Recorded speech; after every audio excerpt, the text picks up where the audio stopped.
Ladies and gentlemen, boys and girls, children of all ages, we have another podcast this evening. Unfortunately, I actually didn't prepare anything for tonight. We have a full panel, including Caleb, Bill, Rollins, and Dre. We're just going to jump right into Dynamite. What a fucking amazing and spectacular evening. We all theorized that Swerve and Hangman might have been closer to the end of the program, but we got it as the first match of the night. And, the results were absolutely fantastic. A lot of people are going to disagree, but we're going to get something really special for the pay-per-view. Swerve versus Hangman versus Samoa Joe.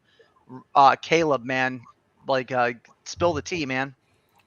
I mean, I don't know how anyone can watch this and be disappointed with what we got. It was a 30-minute draw on TV that also included a double turn. I mean, correct me if I'm wrong there. It felt very much like Hangman is a heel and Swerve is the face, and they're finally moving and adjusting with what the crowd wants. The crowd is fully behind Swerve. I mean, it was incredible to be able to build off the previous matches they've had and then deliver us that to start off Dynamite was one of the best things that, as a wrestling fan, we could have asked for. And I feel like we're spoiled to be able to go from the shows that come on Mondays and on Fridays, the wrestling on there, to what we got to just open the show tonight. And I mean, we got so much more beyond that, but Swerve and Hangman have yet to fail us, and the triple threat will not fail us either. The rankings may have forgotten about the last couple matches, but the fans haven't. This match was phenomenal and continued right off from the last two matches. I really hope we get more of the two. Not just in the triple threat. I think this feud will be revisited in the future for a long time. Rollins, I mean, you tell me, man, is this match just as important as watching Travis Kelce propose to Taylor Swift at halftime on Sunday? So I didn't get to watch the full match. Oh no. I joined in about, I would say, more towards the end of it. That might have been a Caleb question. But I will happily take my victory lap now, because how long have I been saying that they were going to do the triple threat match at Revolution? Swerve versus Hangman versus Samoa Joe. Many of you on this panel called me crazy, and yet here we are. Yeah, I checked for Rollins. It's been 3.5 weeks. I made sure I checked before we got here. Andre, what did you think about all this? Caleb wants to chime in on the Chiefs comment really quick. So in your face, Faulkner. In your face, buddy. Go ahead, Caleb. Go, Caleb. Oh, you got to bring up the Chiefs. I just got to give my little shit to Rollins here. Go ahead. My guy's been hating on KC all year long and been doubting on the boys. And I told him all year long the Super Bowl was coming true. And I believe in this very chat a few weeks ago, when the playoffs started, I said the Chiefs will win the Super Bowl. Travis Kelce will retire afterwards and then propose to Taylor Swift at midfield.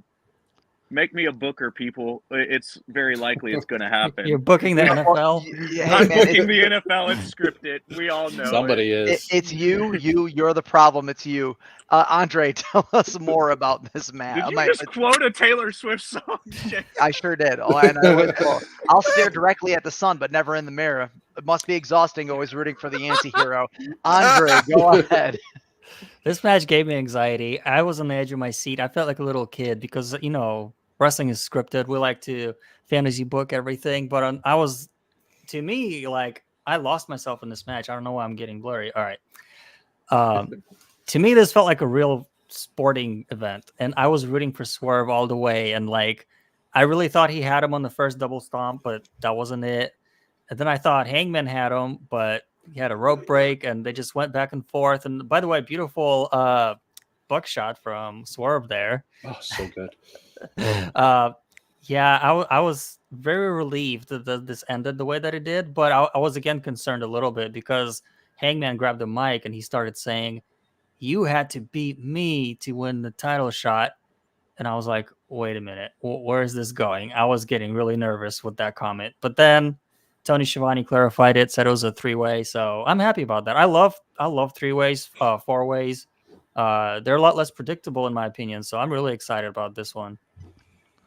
3-ways and 4-ways are typically the type of thing you'd see in my Google search history, but in terms of professional wrestling, I'm really excited to see what this is coming to into Revolution in a month. Now, guys, we got a Revolution preview a month before the pay-per-view, and usually members from previous communities that are in this one always complain that, hey, we're not getting a lot of exposition or build up into a pay-per-view. Now we have a whole month's worth of storyline.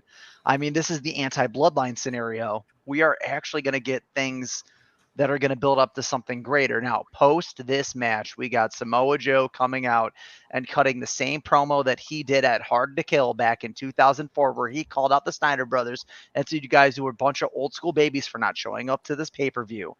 And he came out and he expressed it. He looked genuinely emotional. Do you guys think that it's possible for Samoa Joe to drop this belt at Revolution, and to whom? Caleb, go ahead.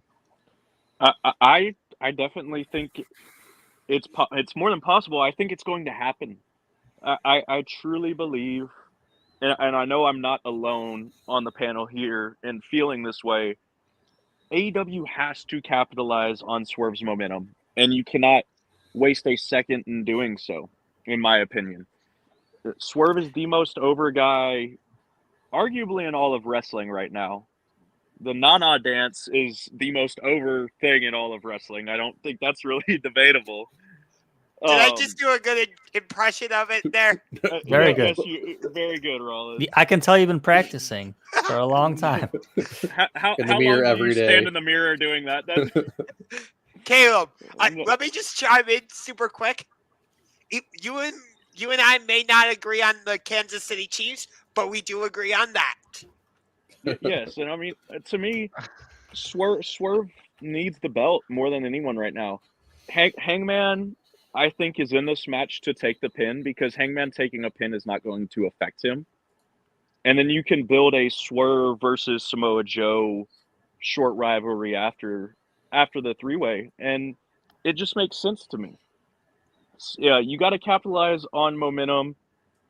WWE does not do it very well. AEW has a chance to do it and be like, what's up? This is how you do it.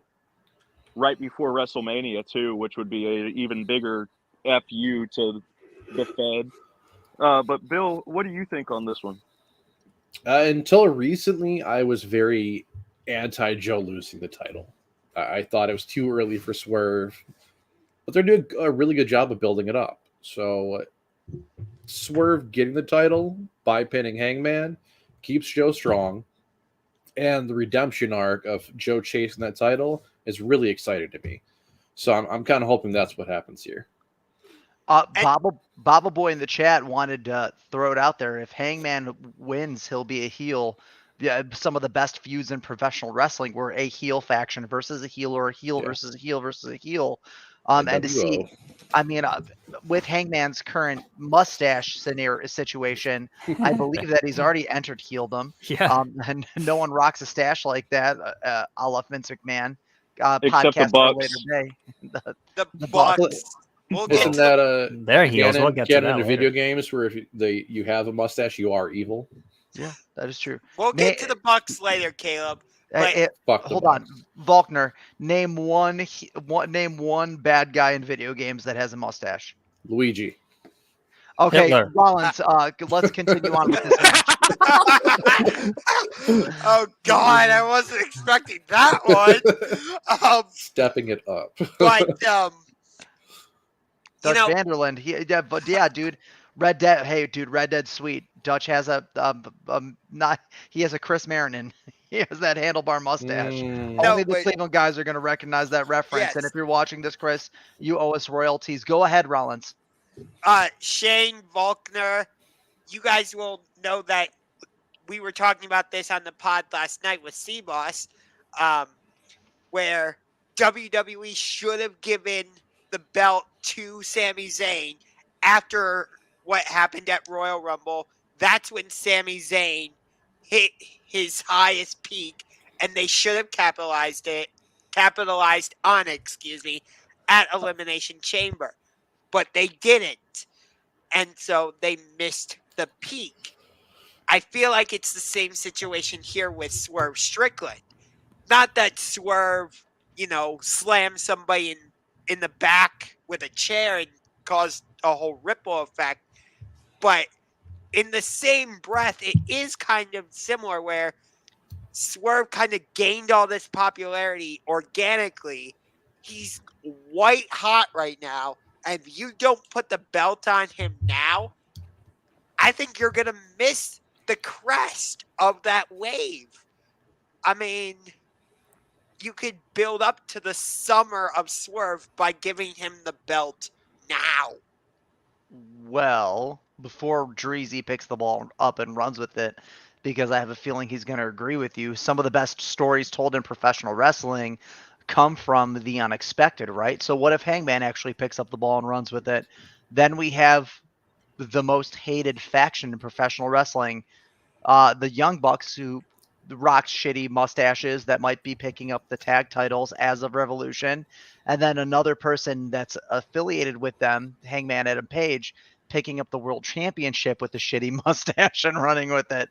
This could be an opportunity for them to draw eyes on the product to see them lose in the long run. Andre, I agree that Swerve Strickland should be the person taking the belt, but would you be objected to anybody else holding this title? Samoa Joe continuing to take it, or Swerve lifting it? I think you're going to be surprised by my answer, because as of right now, as of this moment, and I'm sure I'm going to change my mind 100 times before Revolution, but I think all three of them have about an equal chance of winning, and that's what makes this match so exciting. I can see Swerve winning because that's kind of been the build-up for him. Time and time again, he said he wants to be the first black world champion in AEW, and he's been, like we all talked about, he's had the Rocket strapped to him. Joe, he's a good champion. He's a top guy. He could very well have a long reign. Hangman, he's a former champion. He's the only guy out of these who's been a champion before, and he could very well get it back. And he has a redemption arc of his own that he's going to be working on. So I'm hoping that Swerve wins, but I'm not sure as of right now if he will. Faulkner, I got to jump on you super quick because I think you finally came around to what I've been saying. I get that you think my theory is stupid. I don't give a shit because of what you said in the live chat tonight. I'm not letting this go. You were the one that came out and said maybe at Revolution, Mercedes Moné will come out and help Swerve win the title. I think you're starting to come around on what I'm saying. Maybe not because of the reasons. No. Okay. We'll fight to the bitter end until something actually happens live. But we agree that Mercedes and Swerve would be a great pairing. Yes.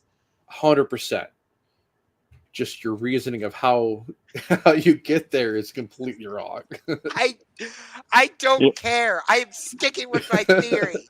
Yeah, Rollins, I hate to disagree with you on this one, but I don't think the first time we see Mercedes Moné appear in AEW television is going to be to help Swerve Strickland win the title. Yeah. As cool as it would be, that would be the biggest waste of an appearance in the history Rollins, of professional wrestling, right there. Rollins, you missed the match today for a lot of it anyway. So you missed Nana calling Swerve boss again. Where's Monet at? Where is she? She's coming. Boston. I don't know. Oh, Boston. Okay, I get it. I get it. She hasn't gone by the boss in a while, but that was her thing when she was in WWE. And I don't disagree that what TK is doing is probably all about Monet right now. But Nana calling Swerve boss is a damn stretch. Okay, I'll I agree it's a stretch, but hey, it's my way of thinking, so I'm gonna stick with it. Hey, Well, end Rollins- result, we are on the same page. Since it's your birthday, you can be right. But just for today. Just for Hey, today. hey, listen, I've said it in another community. I'm going to say it here. The only person here that's allowed to pick on Rollins is me. And That's Kelson, I do not have a dead gerbil on my face. no.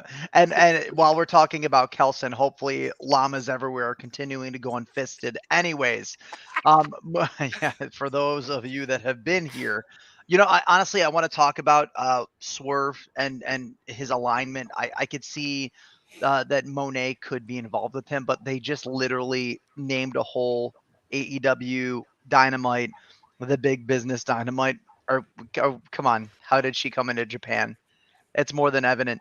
And do you think that big business is just going to relate to Monet? No, it's also going to relate to Okada. They've made that painstakingly clear. But before we go on that tangent, let's stick with Dynamite. We have Tony Storm versus Red Velvet with Deonna Purrazzo on commentary. And to be honest with you, Deonna could really hold herself in a conversation. Now, Red Velvet can't unjob herself to Tony Storm, and Tony Storm can't undo the persona they stuck her with. This leads me to believe that they might actually be lifting this belt off of Tony in favor of Deonna coming into the pay-per-view. Caleb, man, what's going on with that? I watching this, I truly believe Deonna is gonna get that belt. I agree with you. The fan reaction for Storm is not very good. I don't know if it was just me, but it doesn't seem like the crowd is into it. And I mean, from what I could tell on our server as well in our live chat during Dynamite, most of the people in chat aren't big into the timeless Tony Storm deal. I feel like to a lot of people it was cool for a little bit, but it's ran its course, had a very short life, but it's Deonna is the better wrestler. Deonna is better on the mic. And if you really want to establish Deonna as a big star, surprise everybody, have her win the belt immediately. Because every other time you've brought somebody in and they've had their first appearance for a title match, they've lost. Every other time.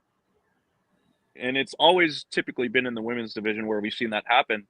But am I wrong in saying that, where we've never been surprised by the result? Like, we've never gone into a match expecting the newbie to win it. Let's see a change here. Let's have something new happen. Well, Action Andretti would conflict that statement. I'll stop you when you're telling lies. Volkner, where do you think this is heading? I mean, it's pretty obvious Deonna wins, but I think the more interesting story is what happens to Tony after this. Yeah, her character's gotten a bit stale. I mean, I do still enjoy it, but I think Deonna's trying to break her. She's trying to bring back the old Tony. And seeing old Tony go kind of ruthless, kind of heel, maybe, could be very interesting.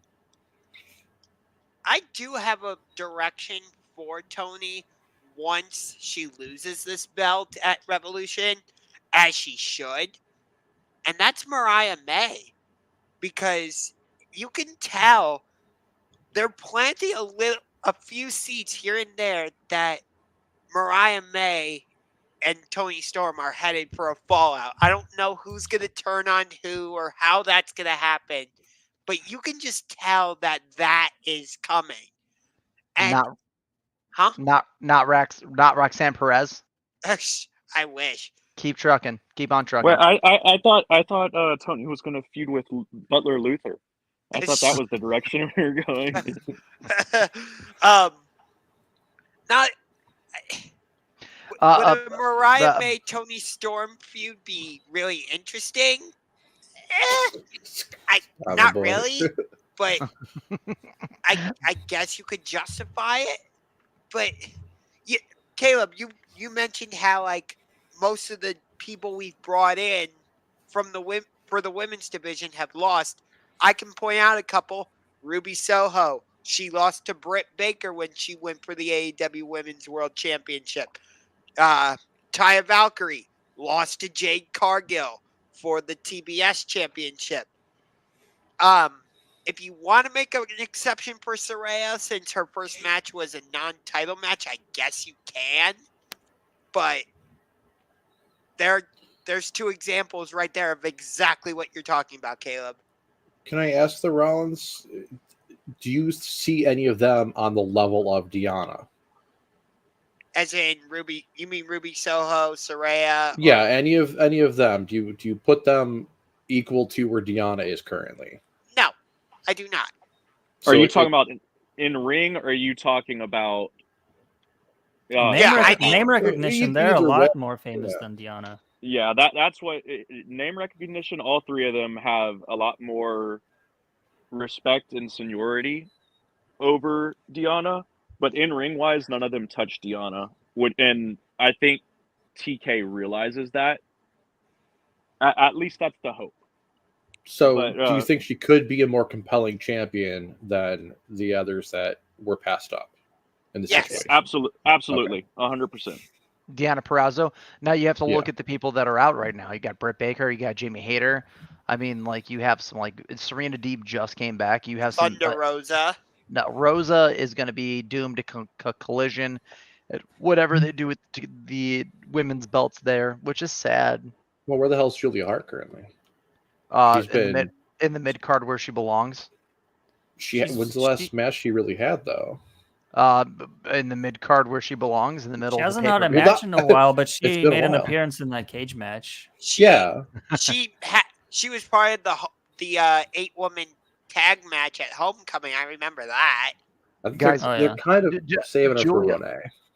Julia Hart holding a belt kind of burns me a little bit because you have women in Ring of Honor, a company that's also owned by Tony Khan, like Athena. Athena's a champion, but you also have women like Lady Frost and Billy Starks, and Queen Aminata. And as much as it burns me to say it because she's on main AEW programming, excuse me, Sky Blue, that are getting front face but also jobbed out.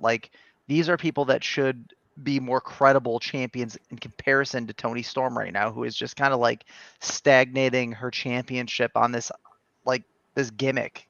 And not to mention the fact this was Tony's first match of 2024. She has not had a single match this year. Sad.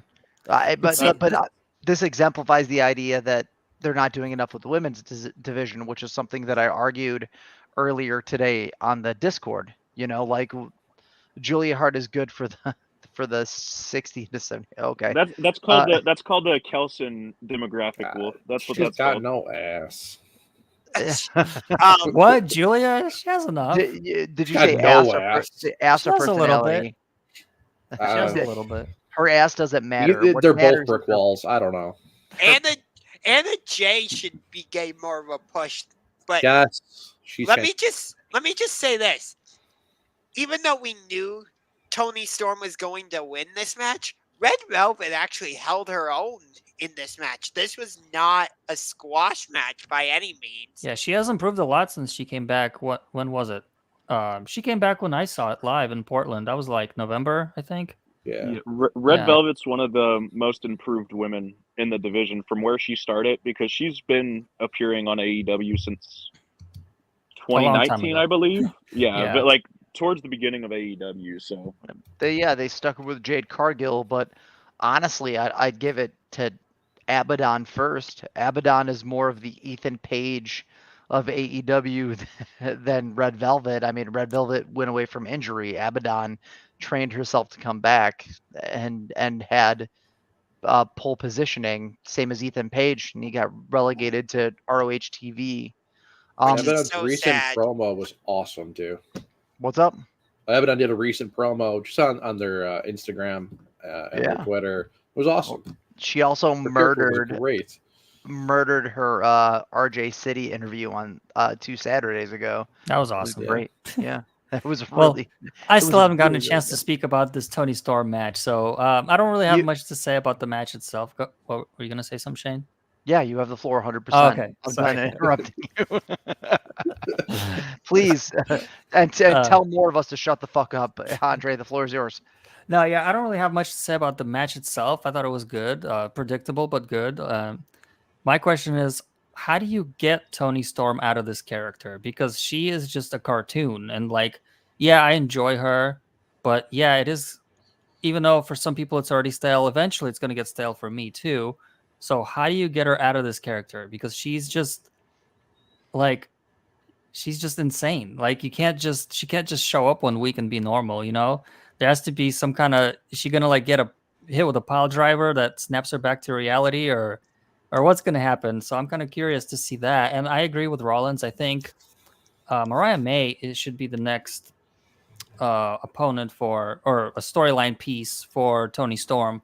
I don't think it should be for the championship. I think that Tony should get rid of the championship, and then her and Mariah can feud, and that way you can also build Mariah up. Because I heard a lot of hype about Mariah. I have never heard of her until AEW, and being somebody's like little lapdog, that's not going to get you far. So she has to break away from that. Well, to answer your question on how do you get away from her character, Deanna's already started that. She's already been pushing her towards the true Tony that she knew, and showing off the tattoos and hinting to their past. So I don't know exactly how they're going to do it. I'm going to guess a million ways, but she's going to lose the title to Deanna. She's going to snap somehow. But it's going to be to reality. More, yeah, there goes Greg. yeah. It's Back to reality. It's going to be Deanna. Different pushing song, her. but close. Yeah, I mean, good points. Good points. Let me just jump in again super quick. If you give Deanna the belt, think about some of the matches you could do with her as the champion. You can bring Britt back and do that feud, because Britt can still wrestle. You can do Jamie Hayter. You could get Chris Statlander out of this weird storyline with her, Willow Nightingale, and Stokely Hathaway, and you can do that match. Deanna versus Statlander, yes. Call Athena up to the main roster. There's another match. If Athena was on the main roster. They did nothing with her. If Mercedes Moné is in fact coming to AEW, which it sounds like is happening, you can do that match. I feel like there's a lot more options with Deanna as champion. I think that with Tony Storm. I think that matches are great, but I would like to see some character work from Deanna, because as of right now, to me, she is just a woman that everyone in my Discord really likes. But myself, I mean, she's just kind of there. I'm not overly impressed yet, so I'd like to see some character work and not just matches. You know what, Andre? I'm actually going to get behind you completely on that, and I agreed with that.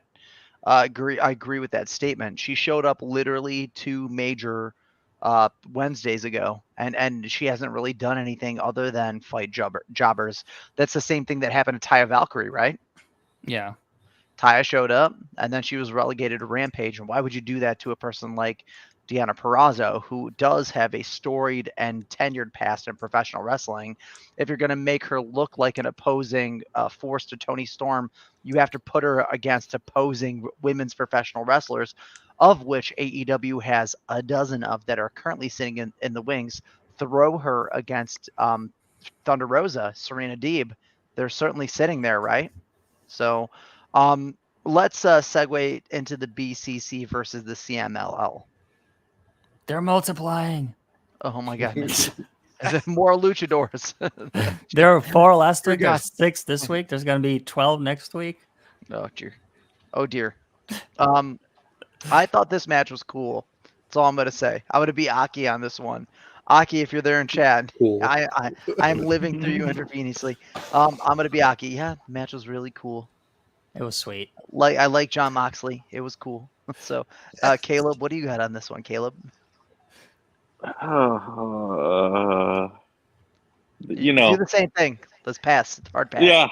Pass. It was a wrestling match. Faulkner. I was bored. Okay, Rollins. I don't know a lot about CMLL, so I don't have a lot, but I thoroughly enjoyed this match. Like, I feel like we got different styles of wrestling in there. You got the high flyers, you got the technical guys in there, you got, the big bruisers. So I'm like, yeah, this is a good mix of wrestling, and I like it. I enjoyed this match. The luchadors are cool. My problem with them is that I can never remember or pronounce their names, so I just make up my own names for all of them. The Fireball guy that fought Danielson last week, he was pretty The cool. Alchemist. Horatio, I Yeah. think is his name. Except this week he didn't have the Fireball for some reason, so kind of lame. That other guy that looked like Grand Metalik. He had like a similar mask. The other mask guy on the team, he did. Mask guy 2. He was like something Dorado. He wasn't Lindsay Dorado. He was something else Dorado. I don't know what that means, but he did this cool like a handstand off the ropes, and then he did like a corkscrew backflip and landed on his feet. With the shorter young guy, the yellow mask. Yeah, that was insane. He's talented. Yeah, so that was cool.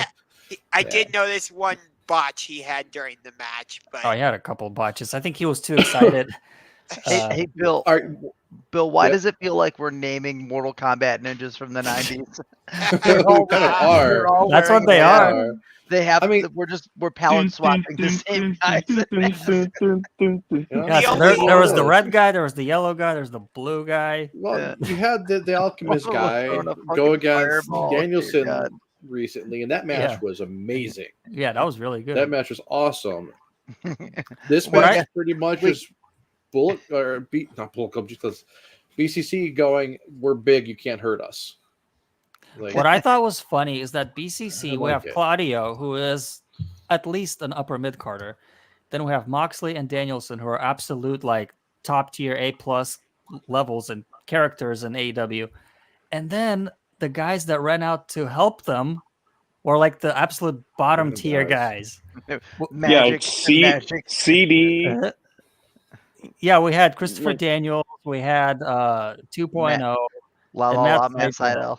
Those are all dark openers, like Ring of Honor. Getting more work. But Matt Sydal's a World Wrestling Federation champion. Why isn't someone like Top Flight go against CML? Yeah, why didn't they run in and help? That would have been cool. Yeah. Or even the match should be against them, in my opinion. Yeah, that would be cool. I would love to watch that. We saw Top Flight remember versus Commander. Yeah, remember that match the Top Flight had against Penta, Commander, and Vikingo, I think? It was amazing. Yeah, so I'm sure they could do something similar with the CMLL guys. Yeah, we should see more of that. Yeah. Let's not beat a dead horse. We had a best friend segment. Orange Cassidy's trying to talk his way through a fucking promo with Renee Paquette, who's wearing like obvious like crossover overalls, and Chucky Taylor's injured. We're getting the best friends versus who on Friday? How is Chuck Taylor always injured? He never even wrestles. He's always injured. No, it's not that he doesn't always wrestle. He does wrestle, but he's usually getting pinned. He's the Buddy Matthews or Brody King of that faction. So, truth. Last year. Sorry, guys. He's the Virgil of that faction. Also true. Cool. Oh man, he threw it out there hard as fuck. Okay, Andre, then I'm gonna bounce it over to you. How is anything that the best friends are doing right now relevant to what's in the mainline AEW media? They're looking a lot like Chad Gable. I don't understand that reference, but Rollins does. I sure do. They're looking a lot like Alpha Academy right now. They certainly are. And their best friends, they're not really doing anything. I feel like they're just stalling for time for that Roddy match, at which Roddy's going to take the belt off of him, and then I don't know what happens. Yeah. Silly goose hours. The Undisputed is getting the front ring spot, but why continuously job Chucky Taylor, who is an indie legend? I'll leave this one open for interpretation. I'm going to speak on this a little bit. Orange Cassidy and anyone in his faction, they're currently in an identity crisis, right? these guys have the ability to be at the top of the food chain in AEW, but have consistently stagnated near the mid to upper mid card. So what's up with this? We have Chris Statlander, who's currently sitting. She's doing like commercials for AEW, but then you have Orange Cassidy holding a main title, and then Trent Beretta continuing to fill the gaps in between Battle Royale and mid card feuds. Like, are we gonna shit or get off the pot with this faction? Put some actual like respect on their name, or continue to job them out? I think this faction is very inconsistent because we have Orange Cassidy, who's borderline a main eventer. He's reached the top. Then we have Trent, who, like you said, is pretty much a mid-carder. Then we have Chuck Taylor, no disrespect, but I don't remember last time he himself won a match in AEW. I don't probably never even has. And then we have Rocky Romero, who's an outsider, so he's never really going to win anything in AEW. So it's like they're all over the place on the pecking order. So it's really hard to book them together because they're just so spread out. Because like BCC, everyone's kind of at the top, like I mentioned earlier, but these guys, they're all spread out from the bottom to the top of the card. And I think that makes it a bit confusing because they also have Danhausen too. So I don't know where he fits. Chuck E.T. was a PWG guy, and Danhausen was an ROH guy, and Danhausen is currently seeking booking in other directions. So He's going back to Indies hard. Yeah. Yeah. Sad. And they're not even booking him, which is even worse. But he said he currently wants to go hard on the Indies. But it's probably because there's no booking for him right now in AEW. Why wouldn't? That's a sad thing. Why wouldn't there be booking for Danhausen? Look at how they brought him into the programming. At Beach Break in Cleveland. Yeah. Versus Adam Cole. Yep. Let me just jump in here super quick. Go ahead. If Orange Cassidy successfully retains the International Championship against Roderick Strong at Revolution, here's an interesting idea. Turn Trent Beretta heel and then do that feud. And have Trent be the one that takes the International Championship from Orange Cassidy. Why not? Like, it's something different. And like everyone here has been saying, the best friends, it's like, what are they doing right now? If you turn Trent Beretta heel, it brings some light back to that faction. And or I guess that's the best way of saying it. But it makes that story more interesting, if you get what I mean. What if Okada, if he comes into AEW, what if he joins them with the connection of Chaos? Yes, yeah. He could legitimize them more. That's true. But I just feel so sad for Statlander. Why has she been?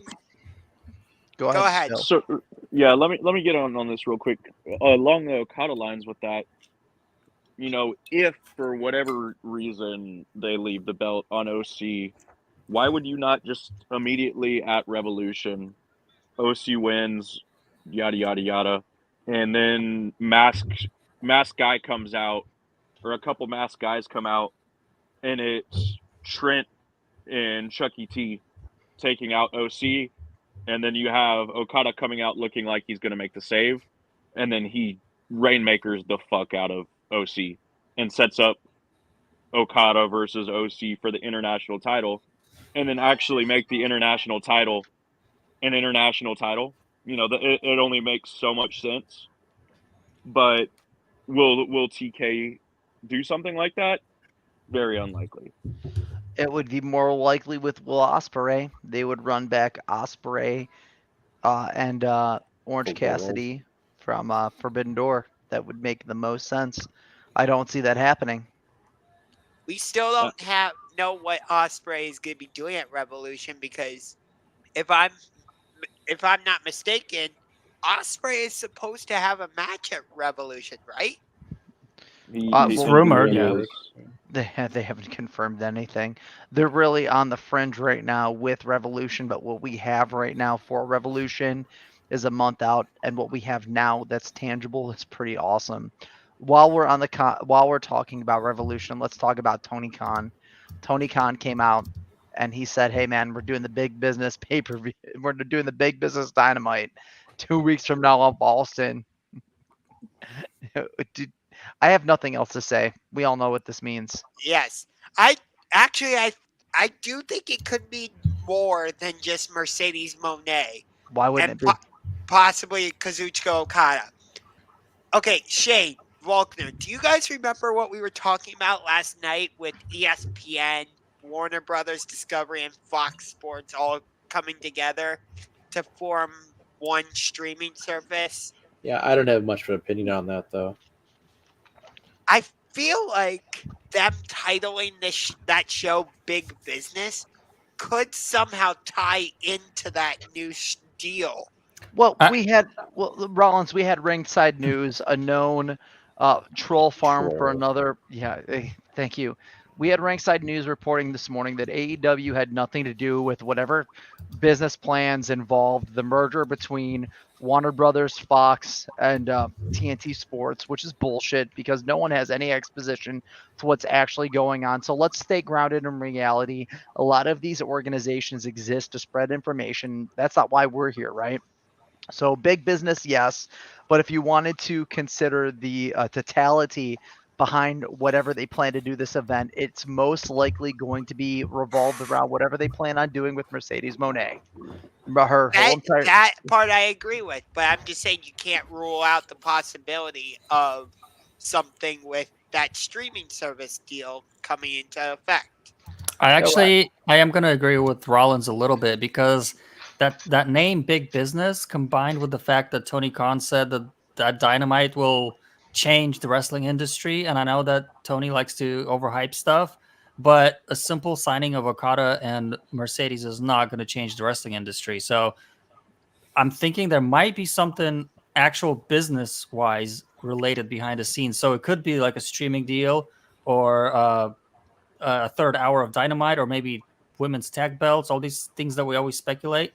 It could be something like that. It could be some actual business related event.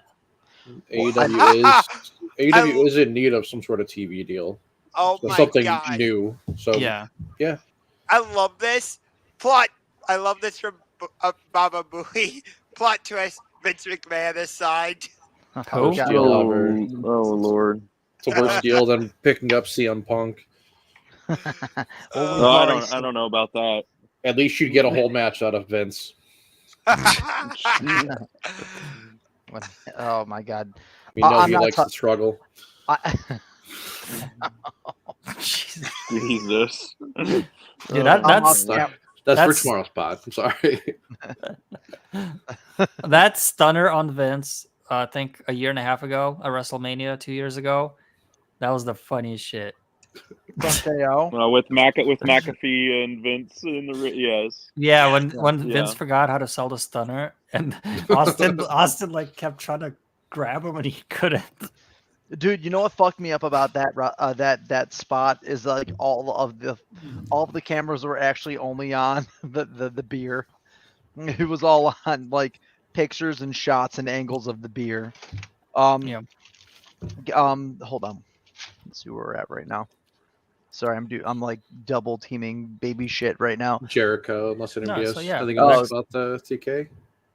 The Jericho match was sweet. Yeah. Some crazy, scary spots in that match. That blue thunderbomb off the top rope where Jericho smacked his head on the floor. That was brutal. That's Jericho's thing. Guys, the IWC told me Jericho doesn't put over talent. Ever. Jericho tapped out to his own finisher. But he doesn't put over talent, guys. Never. That's not. How dare you? He only did that to make his own finisher look strong. I would never, ever in my life, ever consider Jericho to be great with any haircut, let alone consider him to be the champion that I would pick to represent my Mount Rushmore, with my Mount Rushmore being 4 different versions of Jericho with different haircuts. No, dude, that Jericho put over Action Andretti.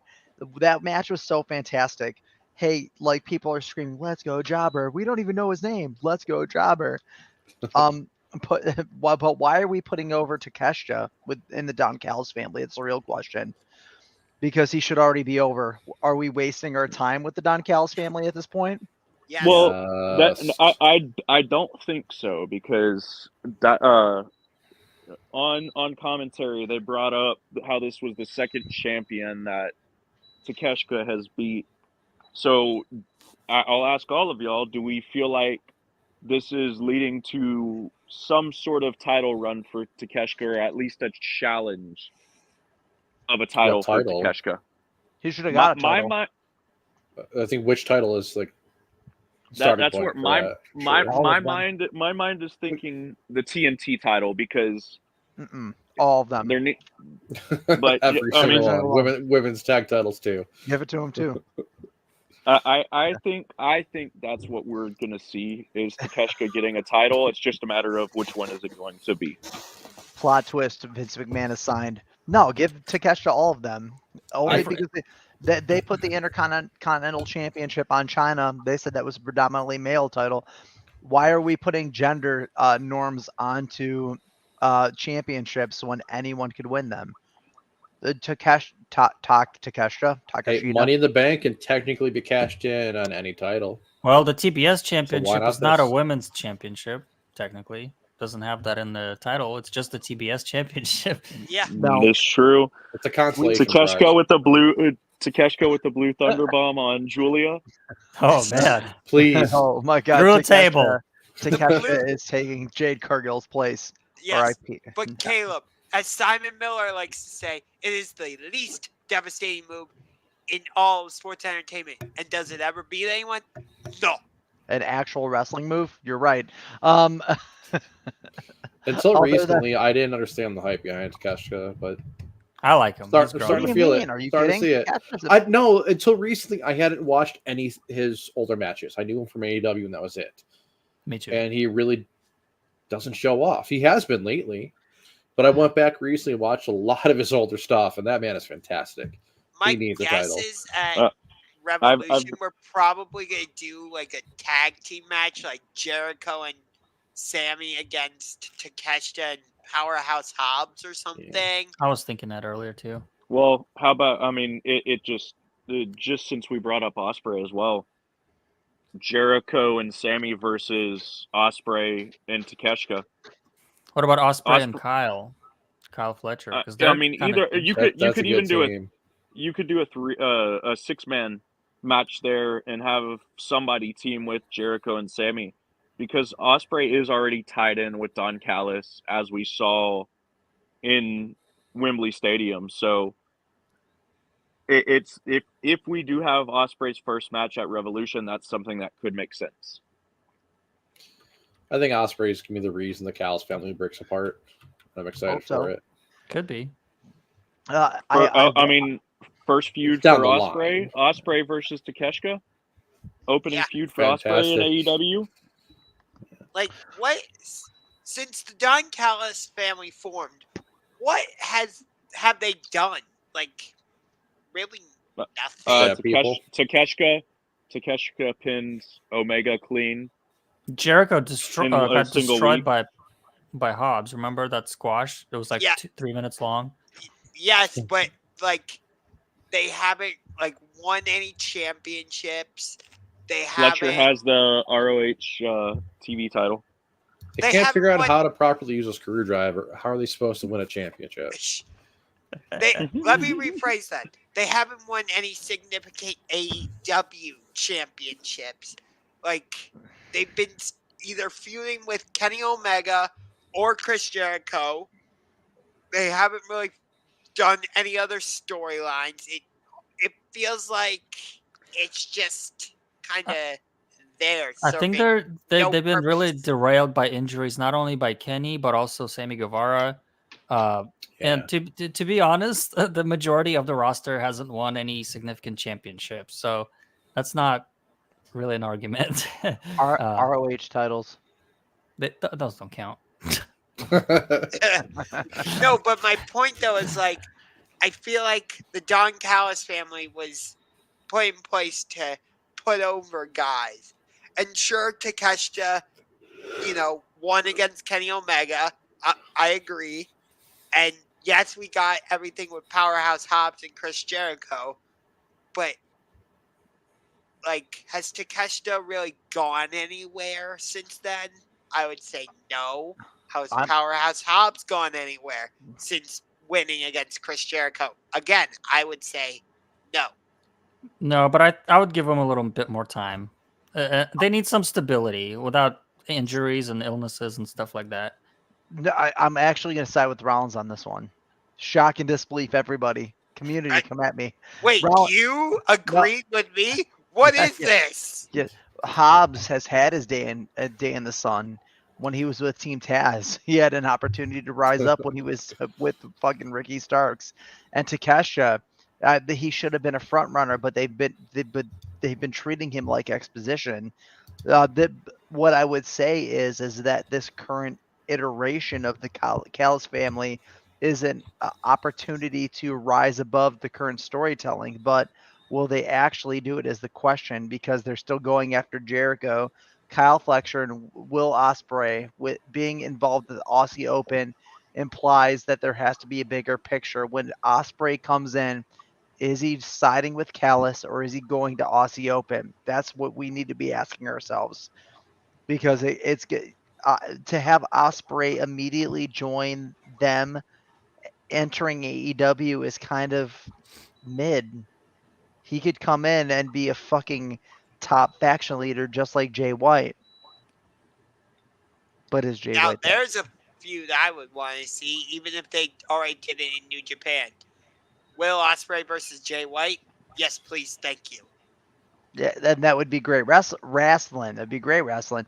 But that would be them quantifying these, because Jay White came into AEW as the leader of a faction de facto from a faction from another promotion. Will Ospreay already entered in as a subordinate to the Don Callis family as a faction leader.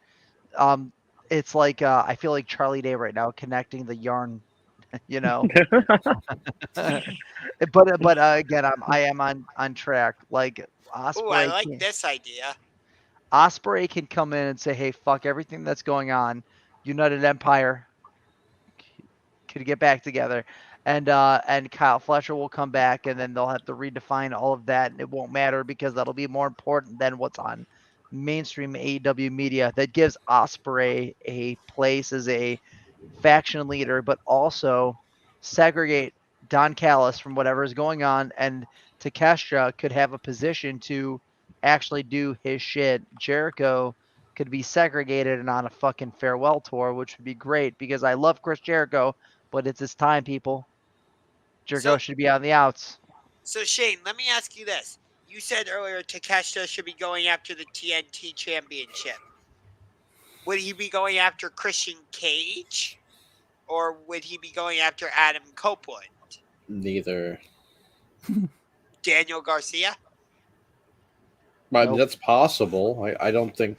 I think it's gonna be a third party that's not involved yet. Which means it's going to be a while from now.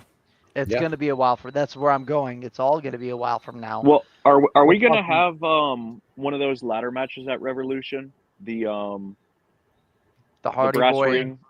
Yeah, First- we haven't had one in a while, I feel like. That's what I feel like. That could be a match Takeshita wins, and he holds that title shot for a while until an opportune time comes, and that would make quite a lot of sense. Yeah, possible. Or you could do the Super Card of Honor for the 4 fucking tag teams. The Hardy Boys versus Takeshita and fucking Kyle Fletcher versus contrasting opponents versus Action Andretti and Dante Martin. Those are some random teams. How are they, I- how are they random teams? I don't really have a lot to say about that. Yeah, let's move I on don't to the main event. Oh, Chuck E. T. No. We kind of somewhere- covered that already a little bit. Best Yeah. friends. Yeah, Sting's because the Chuck man. E. T Yeah. got attacked. I didn't even see that. I He was got, going to the he got bathroom. beat up by Did he? Undisputed Kingdom. Yeah, he deserves it. Which, let me just say this. Since we got the formation of Undisputed Kingdom, what have they really done? You're about to give the They- exact same speech that you just they gave me. Brother, really Dallas have. brother, Cowboys. you're trying to kill all the factions, Rollins. Give him a No, I'm chance, just- my brother. No, I'm just asking an honest question. I'm asking an honest question. Hey, Rollins. They're They attacked Sting- Chuck E. Cheese. Sting is a fucking champion right now. Yes. The end. That's all I got. Oh, and go Young Bucks. Fuck the Young Bucks. Well, so speaking of the Young Bucks, let's get to the Oh. main event. Yes, please. Shane, I'm gonna toss it back to you for this one. Go ahead. Oh, yeah. So we had All right, so we had this evening. We had the Young Bucks versus nobody. We had Darby Allin and Sting versus Sammy Guevara Jr., Ricky Starks, and Large William. no. And yeah, I know. And we had Ricky Starks and Big Bill versus Sting and Darby. We most of the community knew where this was headed. Facts. I'm gonna cry. Again? No, I can't. I'm gonna okay. pass it off. All right, I'll bust in here. So we had Starks and Big Bill versus Darby and Sting in the Tornado Tag Match, and like Shane was saying, everyone knew this was going the Sting and Darby route. You're not going to have Sting and Darby lose their first match before Sting's retirement. In the meanwhile, we have Shane in tears over here. But we got spoiled by a very good match. I mean, within the first 5 minutes, we had Sting jumping off a 15-foot ledge onto Big Bill and Ricky Starks at the crisp age of 54. Like 64. 64. So, yes, 64. When I saw him up Uh, there, I was thinking like he's not gonna make it to Revolution. When he landed, I was like, oh shit, he broke his ribs. He's I done. don't think he wants to be able to wrestle anymore of these two matches. Does Darby want to be able to wrestle anymore? That's a valid. Darby doesn't want to live to see 35. Darby doesn't want to walk. He doesn't want to live to see tomorrow. Yeah, so I mean, we got a very good match, a very fun match. It was very predictable. I mean, I don't really think any of us saw this going a different direction. And in the end, we had Sting get up with his family, celebrate in the ring, and then the GOATs came out. Yep. Matthew and Nicholas Jackson Yep. with white baseball bats, white suits, and they You beat are the spitting fire shit. right now, Caleb. Oh shit! Here I Oh. come. I'm in. They beat the shit out of You are Darby spitting and Sting. fire. Fuck the Young the Bucks. white suits were a great choice because you saw the blood of both men just draped all over Matthew and Sting Nicholas wasn't Jackson. bleeding until that punt.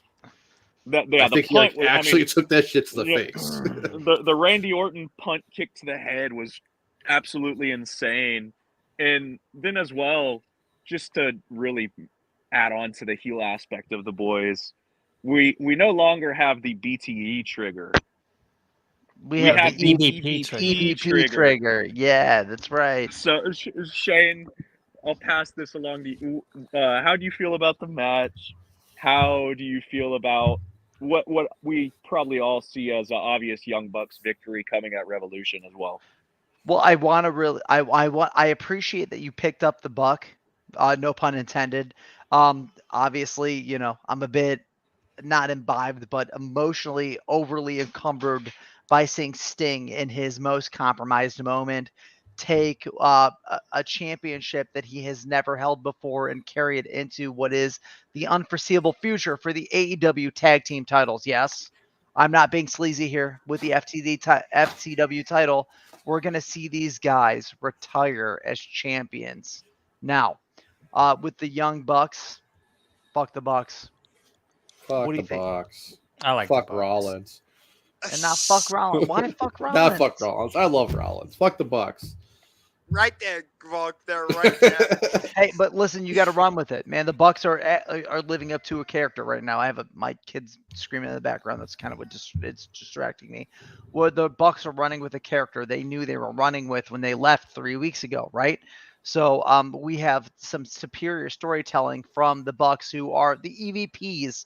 So that it could be equal parts work, equal parts storytelling, equal parts. These guys don't give a fuck, and they'll make themselves look like assholes, which is what they did when they came out today. So we're priming for a Revolution match. The Bucks are going to lift these titles off of Sting and Darby Allin, and then we're going to retire them, and Darby's going to come back and take the championship. He's going to do it the Scorpion Deathlock. That's what's going on. Valkyrie, you want to go All right. next? Can you one of you highlight Wolf's comment for me so I don't have the fancy clicker? Right there. Big Bill's the best big man today. You guys can spit facts all day about Sting. Like, we all know that man is fantastic. The match was incredible. That's my biggest takeaway, though, is Big Bill is phenomenal on the mic now. His in-ring game is top-notch. He's become a complete wrestler. AEW has done so much to help that man's career. And I'm excited to see what happens because he should be going for a solo run soon. You can't teach that. No, dude's good, man. I Yeah. like it. You can't teach that. He's certainly not soft. Soft. SAWFT. Soft. Sure. Carry on. He's rock hard. Caleb, Jesus fucking Christ. Caleb, you and I don't agree on the Kansas City Chiefs. We agree about Swerve Strickland, and we freaking agree about the Young Bucks. This was Goats. we absolutely are on the same page here, my friend. The Young Bucks are awesome. They are top 3 tag team right now in wrestling, along with the Usos and the New Day, and you cannot tell me otherwise. What? One of those tag teams doesn't exist. Okay, fine. Okay, fine. I'll take the Rollins. Top 3 tag teams in the world right now. Go. New Day, Young Bucks, FTR. FTR. Huh? Oh, Huh? including New Day in 2024 is a very hot take. A very, very hot take. Continue. We might fight. Anyway,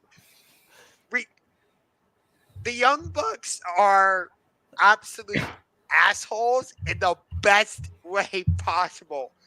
They dress like absolute douchebags, and you know that when they make their entrance, Matthew and Nicholas are just gonna do whatever they can to make you care about their match, whether it's coming out and doing having some sort of weird things hanging in front of their face, or having something on their tight entrance screen. I don't care, and everybody's leaving.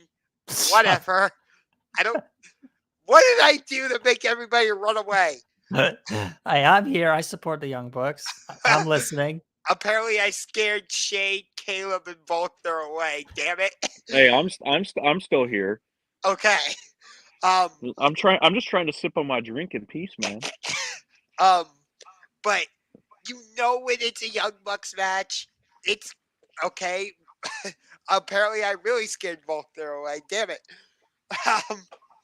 But anyway, you know what you're gonna get from the Young Bucks, and you either love them or you hate them. There is no in between. So I can't wait for this match.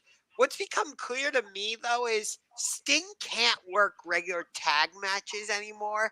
So I'll be curious what kind of tag match it is at Revolution. Is it going to be no DQ? Is it going to be a tornado tag like what we had tonight? Is it going to be, street fight, something like that? Yeah, I think that's what it's going to be too, because this is going to turn into a blood feud based on what we've seen today. Because, I was excited for this match because it was Sting's last match. Now I'm excited for this match because this is going to be a pretty heated feud, I think, from what we saw today. Faulkner, did I Sting is scare going to you want to. away? Sting is going to want to kill these guys. Yes. Did I scare And- you away, Faulkner? Oh, he changed his picture. Oh, I thought I scared you. Nah, my shit crashed when I was changing my picture. Okay, I thought I scared you away. I'm like, wow, I didn't think I pissed him off that much. Was I the only one Never. who, when I saw Sting's sons, I felt like they should be the tag team champions? They're 'Cause big they- dudes. You're not. They look like- those dudes were jacked. They look like two buff Bagwells out there. Well, and my takeaway too. I mean, I heard it. I don't know if it was just me or if y'all heard it as well. But before they even confirmed it on the announce table, I heard the Bucks shout EVP trigger. Yeah. I missed that. Yeah. I love them building into this whole. We are the heel, like the ultimate heel. We're going to make you hate us in however possible way we can. They're basically is the there- authority. That yes, exactly. They're a more cocky version of the authority. Like, is there a better tag team or just para wrestlers in general in the world at getting people to love them or hate them as much as the Young Bucks are able to? Parties. No. Hardys? I don't think anyone hates Into the the- Hardys. Oh yes, Yeah. that's a yes. You got to look at the history. Yes, absolutely yes. Why not the Hardys? Well, I'm talking about currently. Currently, maybe not.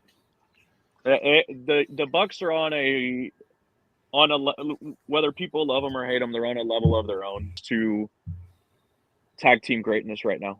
It's the way they're able to just flip that switch so quickly and then put on the quality of matches they are is unreal.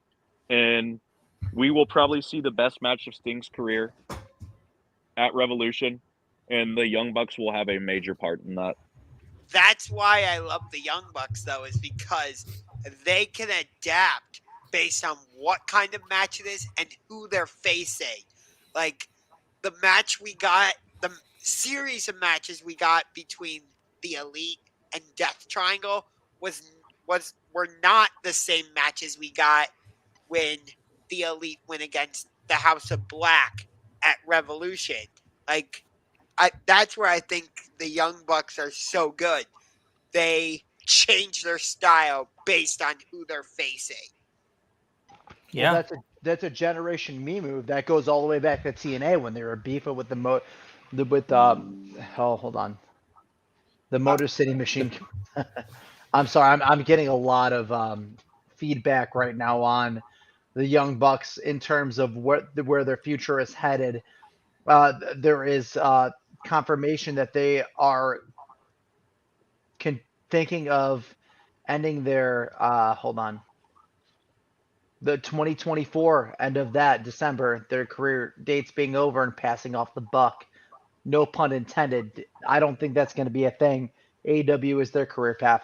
Does anyone disagree with that? No, they're not going anywhere. They're going to retire in AEW, and it's not going to be any time within the next 5 years. I'd be very, very surprised. Now, I could see them falling back into a, wrestling one match a month type of thing. I could see that happening. Yeah, with they the could Bucks. tone it down. Yeah. I think they're going to But- be career enders in a sense. Like, obviously, we know they're going to give Sting's last match. I think eventually we'll finally get Christian Cage and Adam Copeland, and I think their last matches will And be Jericho. Yeah, I don't give a shit what they do with Jericho anymore. I That love hurt. Jericho, but his time's coming, and whatever the fuck Jericho wants, Jericho So should get. my question to you guys about this Revolution match is, who do you think is going to win? Bucks or Sting and Darby? Young Bucks. It's the I Bucks. think Bucks. It's gotta be. I'm going with Sting. I think Sting is going to retire undefeated and as a champion. I think that's Tony Khan's way of letting him go out as at the absolute top as much as he can. Andre, I'm right. I'm right there with you. I want to see. Do I think that he'll make that dive? I hope so. But Sting on top. Let him go out as Shane, the you champion. actually changed my mind on that earlier. Something you said though. I think it Go was ahead. you, Go ahead. because Sting is going to get whatever the fuck he wants for this match. It's not up to TK. It's how Sting wants to go out. I think it was Shane, might have been somebody else that mentioned that in Sting's day, his day was 20 years ago. It was me. That it's, Yeah, it's it tradition. was tradition It's to tradition. put over the newer guys and their final match. So in Sting's world, it's better fitting for him to lose. I love this. So maybe. I think so, but at the same time, if the Bucks, who are the bosses, and TK, who is the boss, if they tell him, dude, Sting, we want you to win and go out on top, I don't think he's going to fight him over it. I think he'll I just say, want him cool. to win. Yeah. I will say that. I want him to win. But who knows what the fuck Sting wants. I would not be upset if Sting wins and retains the titles. But then what do you do with the tag team titles once Sting retires? Just I think vacate? they'll just Vacate. vacate them, yeah, and then they'll have a Vacate, yeah. tournament because TK loves his tournaments. The House of Black gets their titles back, finally. Yeah. Or anybody, someone new, like they could build Private Party up, or Yeah. even Top Trent and Flight. Chuck T, like we talked about earlier, best friends. Yeah. Such young talent, too. They're incredible. I'd love to see the Young Bucks go against Top Flight for the tag titles. Or how about the Young Bucks against Private Party for the tag titles? I'm interested in both of those matches. Lee Yeah. Moriarty finally getting an actual tag partner. Yeah. How about this? Ethan Page, he gets a tag partner. There you go. Scorpio Sky. Yeah. JD Drake. Oh God. Jay-Z. The last thing I have about that match, though, is watching Ricky Starks hesitate to hit Sting at the end was really touching. I liked it. It was touching, but it was also weird because they made it seem like he was about to retire Sting when that's not the case. So, yeah, I don't know. Well, yeah, that. Plus, why now? Yeah. Why do you give a shit now? You didn't care this whole time. Yeah. But I don't know. Still a nice little touch, I guess. You're talking about retiring Sting. Please, guys, be humble. I'm sorry. I'm going to be that guy. Sting is the end-all, be-all to a lot of people's pro wrestling ideologies and also careers. So if he acted out in tandem to that, I mean, it's a thing. Guys, listen. Listening. Yeah. We're Yo, listening. listen. Sting retires Sting. That's the thing here. It's what he wants. How the match is going to. He's gonna lay down, hook his own leg, and count the three. It's going to be a fantastic match, no matter how it's viewed. No matter who wins, it's going to be awesome. My question is this: what does Darby Allin do once Sting is no longer? He's gonna go climb the mountain. Gets That's lost in the mid right card up. again. No, he's gonna go climb Mount Everest because that's right around the corner. Is that June? I think it is. I thought he already did that. No, he's been going for training. He's been Oh. training for the climb. Hello. Hello. Oh my God. I know I'm a little buzzed, but right now, hey, listen, I'm going to pass the buck.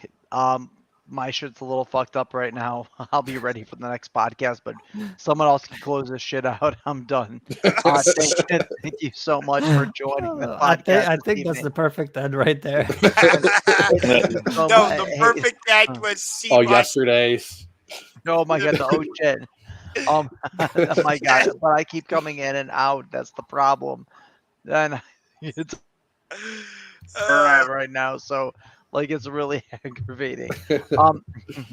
Thank you everyone for joining the pod this evening. A very enlightening Dynamite, and we're about 3 weeks out of Revolution. So for those of you that have joined us this evening, please look into our Discord. It's the link is in the description, and I know YouTube tells me to tell you guys to slap the fucking like and subscribe button if you want to continue to be involved with anything that we have going on. Please sing me out, guys. Come on. Nah. We're out of time. Good night. Okay, bye. Go Okay, Chiefs. Fuck the Chiefs. fuck the Chiefs, but they're probably gonna win You anyway. able to hit the? Okay. They are. Okay, Yeah. bye. Yeah, All I knew right, he was. boys. I knew he was gonna forget to stop the